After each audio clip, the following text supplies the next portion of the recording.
How's it going, guys? We're gonna break down a snatch and a little technique that I learned the other day. I've always had a problem with keeping my feet in contact with the ground to getting to the full power position of the snatch.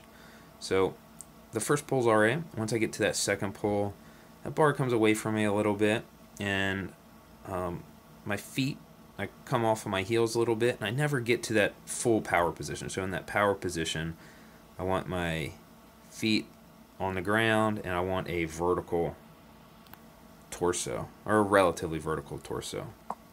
And I've always had a hard time hitting that position.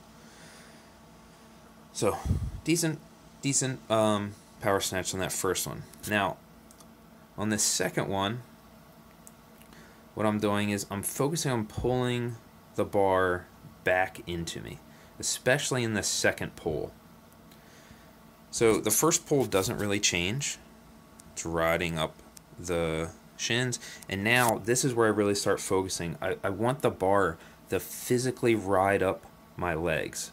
So that bar's gonna, you can see the sweatpants kind of crumple up. You can see the bar dragging up the sweatpants, and I'm keeping that bar much closer.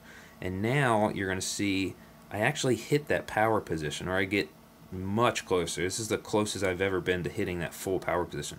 So my feet are still on the ground, and my torso is relatively vertical. And that's what we're really looking for.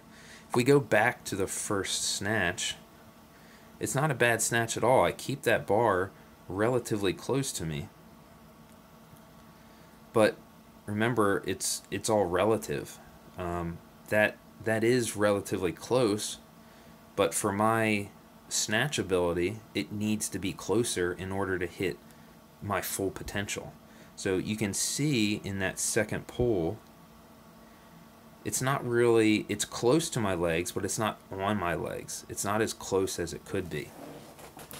And it needs to be riding up the legs. I obviously don't hit that full power position as I do in the second one. So if we go back to the second one now, watch that difference. See that bar is so much closer. You can see it physically touching, and now I hit that full power position and catch in that power snatch. Right? Now, when we do that pullback, when we pull that bar into our legs, we want to make sure we're not getting too far over top of the bar. If you notice, my shoulders are still over front, in front of the bar, but my legs aren't vertical, right? My butt isn't shot up in the air, and then my back isn't in this position. That would be bad. So the chest is still proud, but the bar is still being pulled back. The arms are nice and straight. They stay straighter, longer, and I can use that power from my hip. Hope this helped, guys.